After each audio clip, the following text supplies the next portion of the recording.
So, Garry has called out Kamaru Usman. Recently, he made a tweet, or Kamaru Usman initially made a tweet about how, I think he said like he's ready to go or something like that. And then Garry responded saying that Kamaru has not responded to a contract proposal of a fight between him and Kamaru in December. Garry and Kamaru Usman. So initially, what I'm saying is Garry has called out Kamaru Usman for dodging him um, after, I guess, a contract for a fight in December between him and Usman was, proposed or something like that. I guess there was no response from Kamaru, and Garry felt like he needed to make it public, which is, understandable if you're trying to fight a big name and that big name hasn't responded. The second smart move to do is to bring it to the public. Um, so yeah, I don't think Kamaru has responded yet, but Garry is making noise, and that's good for Ian. But in this video, I want to talk about just how that fight would go, because it's a possible fight to make. I don't know if it's a fight that they will make. I think they'd rather put JDM to fight Usman instead of Ian. But, it's still smart of Garry to call for that fight and to do whatever he can to make that fight and get it instead of JDM. So props to Ian for that initiative. Either way, I want to talk about how that fight would go because it's an interesting fight. And you got two really great fighters in a division that is starting to bud and blossom in the welterweight division, because there's so many good up-and-coming welterweight fighters, and a lot of them undefeated, like Prates and JDM and Ian, Shavkat. Like, you got a lot of fighters in the welterweight division who are knocking out people left and right, or defeating people left and right. So I think it'll make for an interesting top 5 or 4, just like we've got for the lightweight division. So that's pretty cool that that's going on. But either way, I think it's still a really interesting fight. Again, I don't think it's the fight that the UFC is going to make. I think they'd rather make JDM versus Usman, and I would rather make JDM versus Usman too. So still, I think this is a interesting fight, and we got Garry. Garry, in my opinion, is a fighter that contains people. And you got Kamaru Usman on the other side of the octagon, who is a fighter that controls people.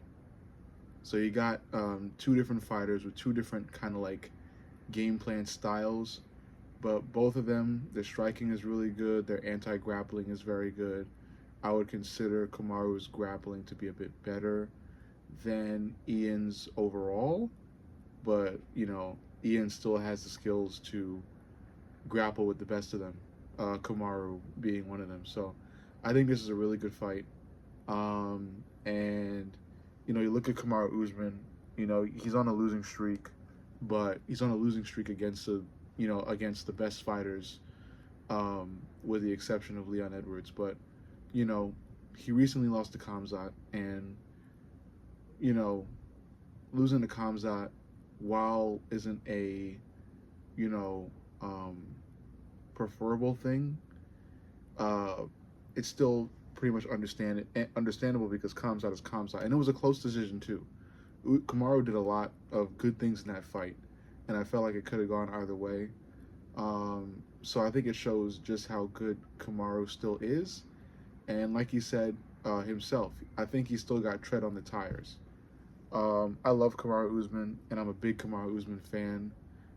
Again, I still have nightmares of that late fight Leon Edwards knockout. Kind of still haunts me to this day. But the fight game is a fight game, and anything can happen. But yeah, Usman, I think is still. I think he's on the same level as Aldo, where they're just about to break out of their prime. They're just about to be in retirement in their retirement phase, but I think they're still just within their prime.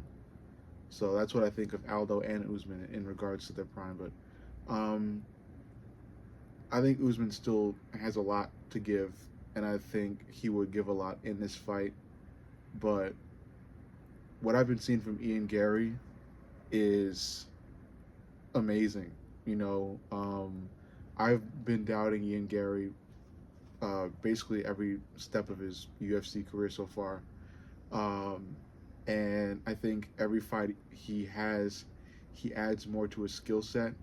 And him recently joining Shoot the Box with Charles Oliveira has just added so many crucial weapons to his arsenal. He's got a really swift oblique kick, you know, and swift kicks in general. His boxing has improved, and I feel like his counter grappling and grappling in general has always been there.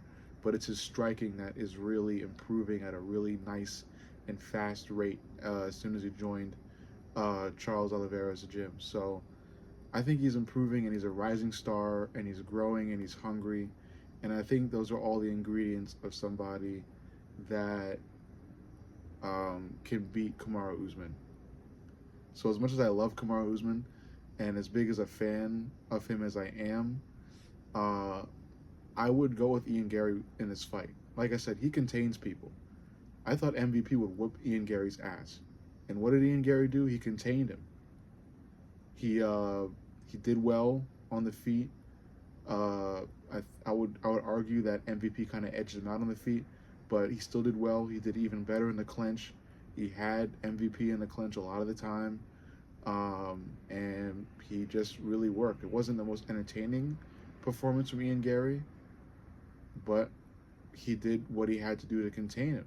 You know, I mean, it's not entertaining. It's not really an entertaining way of fighting, but it is still a dominant way of fighting, and it still shows how good the fighter is.